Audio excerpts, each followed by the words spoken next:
1. So 4 years ago I had a crush on this girl, who was a senior in high school. At that time I was in 8th grade. I was pretty much obsessed with her, but since she was so much older and had a boyfriend, I just wanted to be friends with her. We'll call her Jane. Jane was always nice and sweet to me, and I'm sure she knew I liked her. She probably thought I was just some adorable little kid who liked her.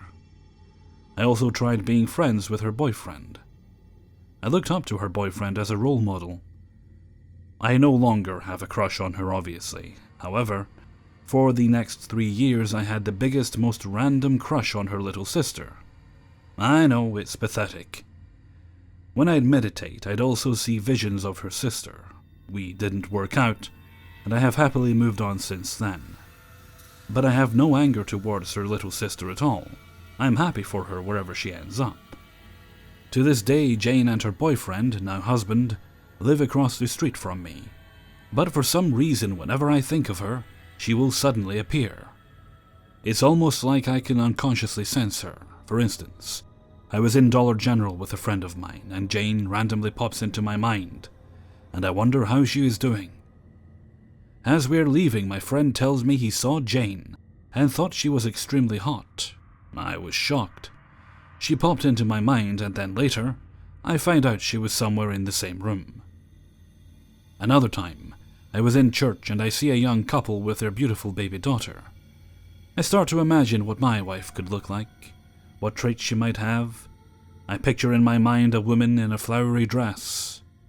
Since Jane has traits I'd like to see in my own wife someday, I pictured her in the dress. Then after the service, I found out Jane is there with the same dress I pictured in my mind.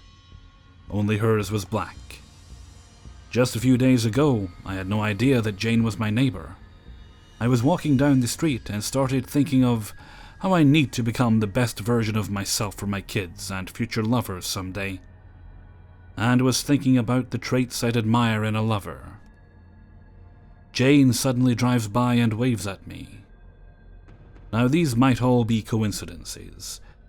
I have no romantic interest in Jane anymore. I haven't in years. In fact, I hardly see her in person at all. But those moments where she appears in my mind, she also appears in my life suddenly, and then disappears as quickly as the thoughts of her do. Could this be a sign that I have a possible telepathic connection to her? Or maybe it's subconscious feelings. Or maybe the universe is telling me I will meet my own Jane someday. I really am stumped. 2. I was only 10 at the time. I lived in the south, in the middle of the country. It was always quiet with very deep woods behind our house. My brother, who was 4 years older than me, always made me play in the woods with him, mostly to avoid our drunk, crazy father. We had a usual little pond area we hung around in, and we tried to build forts, climb trees. Tomboy stuff, you know. That day was tree climbing.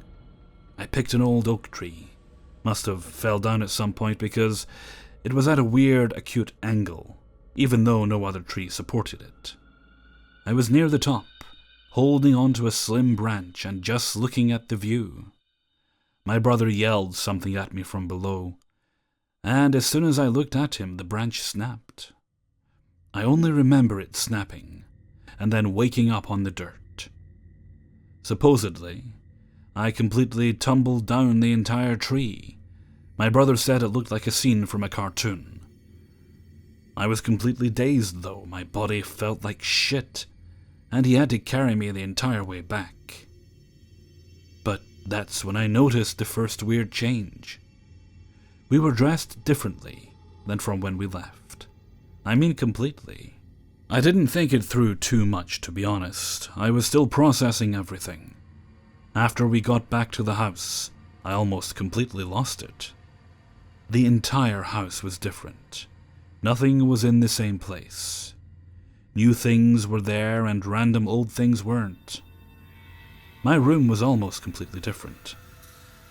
I finally broke down and told my brother, but he laughed it off, blaming it on the fall. That wasn't even the tip of the iceberg. everything was different. Some were major and some were minor. The biggest, however, was my family. Instead of my father being a crazy drunk, he hadn't had a drink since I was born. He was calmer, nicer. My mom wasn't so beaten down anymore. She was actually confident. She had emotions. My brother too, he was way more social. He's actually what kept me together too. He listened and believed everything I said. The only concern he had was for my life before. He answered every question, tried to fill me in on every memory that I should have. The funny thing too, he swore that we never really went out to the woods often at all. He was right too. All of our little forts were gone. He told me I was actually the one who made him go out there, even though he also swears it's something I've never asked before. It's just insanely bizarre.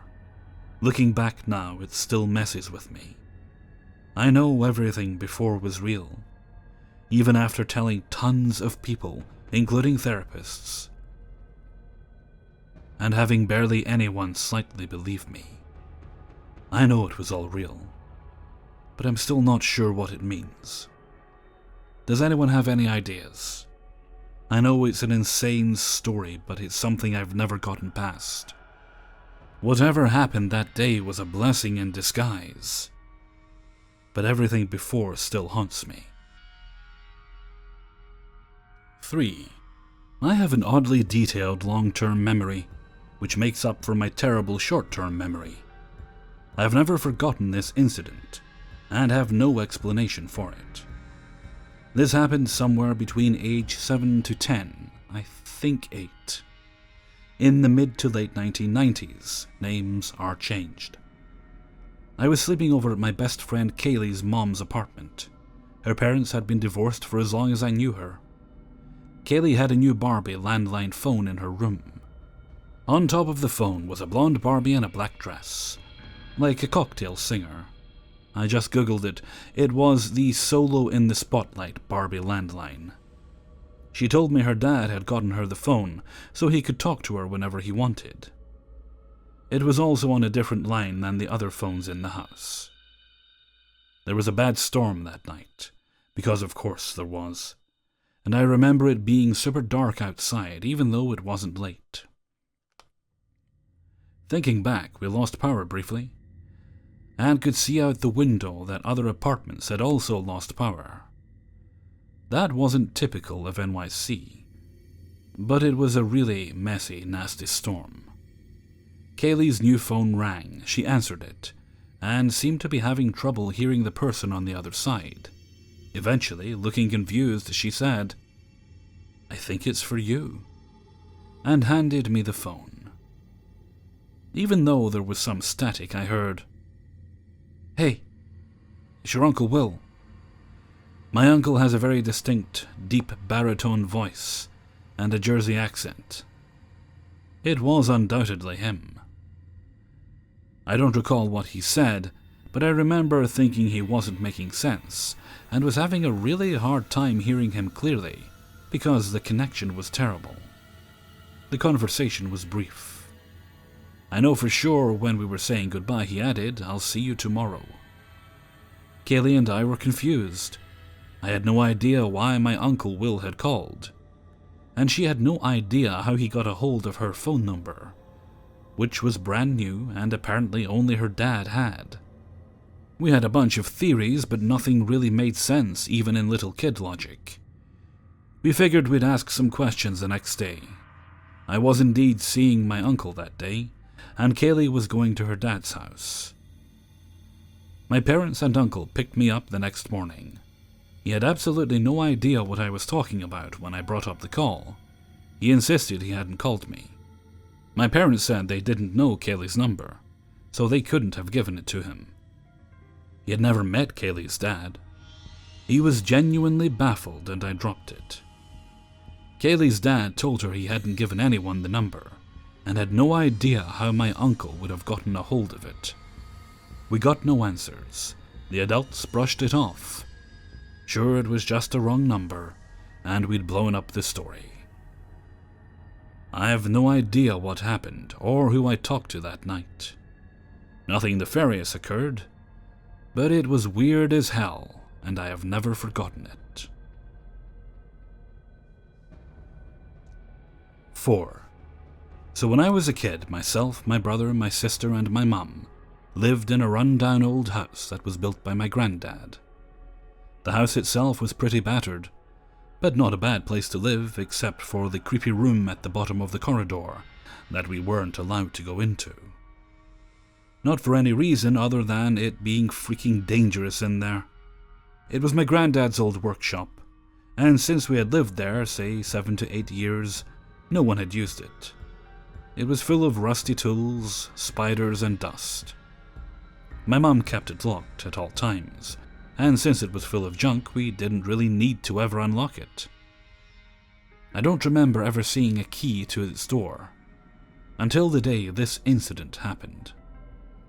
To set the scene a little, my dad was, still is, an amazing carpenter, and had made my sister and I cabin beds.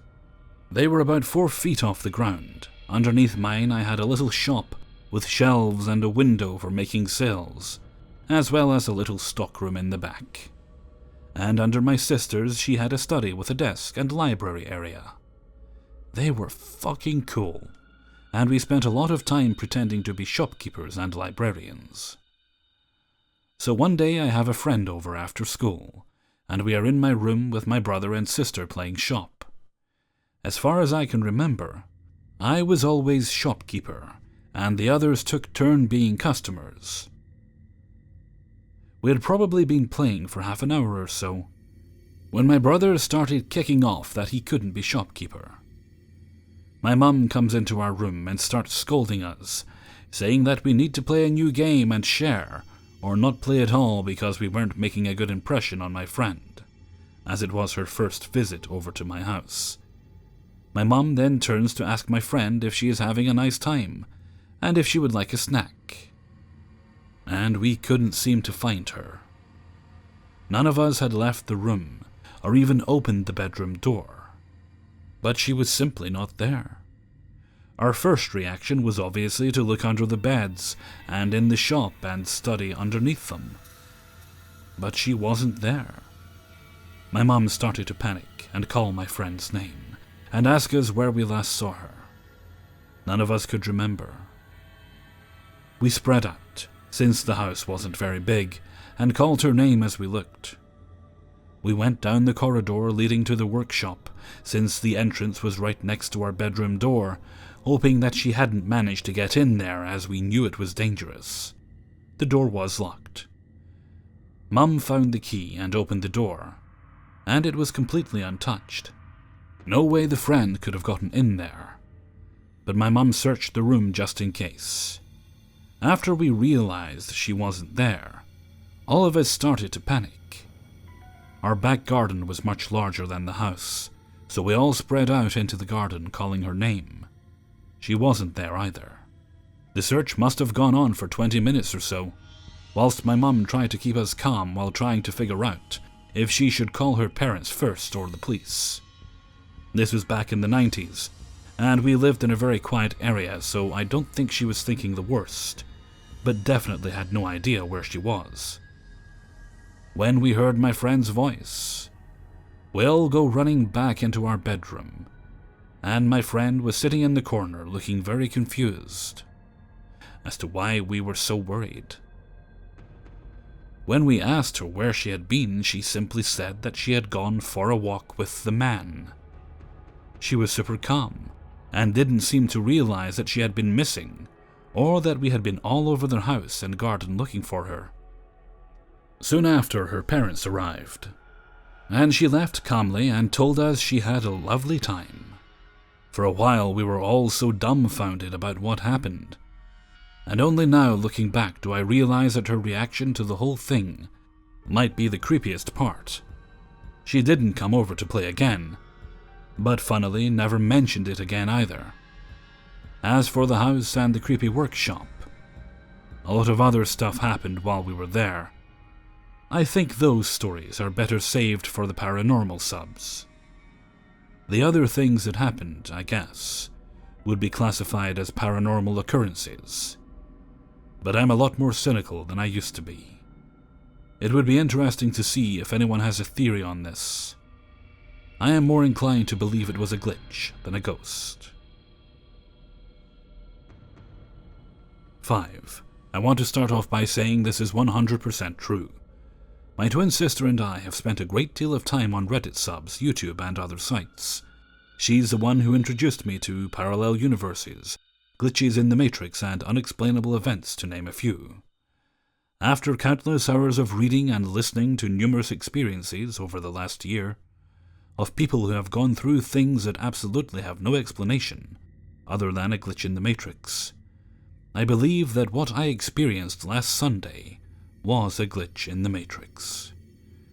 I can only speculate as to what caused my sister and I to experience this glitch, but I've come to the conclusion that because my sister and I have spent so much time researching these types of phenomenon, we somehow attracted this glitch and brought it into our existence. I really can't say for sure, but in my mind, it's the only thing that makes logical sense, seeing as she and I have never experienced anything like this before. Now for the story. It was about 5:50 a.m. on Sunday the 6th of August 2017. My sister and I work at 6 a.m. and luckily we're a 7-minute drive from work. We live in Utah. I don't know how familiar people are with Utah, but with most residents being Mormon, roads are pretty damn desolate due to a large number of churchgoers. My sister and I were the only car on the road, totally normal. We were about 4 minutes into our commute, pulling up to a 4-lane intersection traveling northbound. The light is yellow and, on Sunday, my sister and I don't really give two shits about stopping at a yellow light, since the roads are empty. My sister is driving. She is about to speed through the yellow light that is clearly about to turn red, when I spot a damn police car sitting at a red light on the east side of the intersection. I tell my sister to stop, there's a cop at the intersection. She puts her foot on the brake and we come to an abrupt stop. We breathe a sigh of relief. As we know, we almost ran that light. Phew, we're good, or so we thought. The cop gets a green light, we're still at the red light. He pulls through the intersection, he's about 50 to 60 feet in front of us. And oh fuck, he pulls to the right-hand side of the road and sits there, obviously about to pull us over for coming to an abrupt stop and almost running the light. What you have to understand about Utah is the cops are extremely vigilant, and pulling people over for the slightest traffic violation is the norm. Once I see the police car pull off to the right-hand side of the road, 50 to 60 feet in front of us, I say to my sister, "The cop car just pulled over, he's about to stop us." I kept my eyes on the car, freaking out the whole time, knowing we're getting pulled over. We have expired registration, so yeah, if we get pulled over, we're definitely getting a ticket. My sister, as worried as me, says, "Screw it, I'm going to make a right turn instead of going straight and passing the cop car." I tell her no, if you turn now it's going to look extremely suspicious. She agrees and begins to drive forward. I'm still watching the police car. As we pass the car, I kid you not, the car fucking disappeared. It was just gone. There is no possible way the car could have moved, turned, or anything without me or my sister seeing it. It's impossible. I mean, I don't even know how to express how freaky and odd this was. The story isn't over yet, it's about to get a lot weirder. Once we compose ourselves, my sister continues driving. We travel down one road on our way to work. It's a straight shot from our apartment. By this point, you can imagine our shock and surprise when not one, but two, but three full-grown deer run out in front of our car.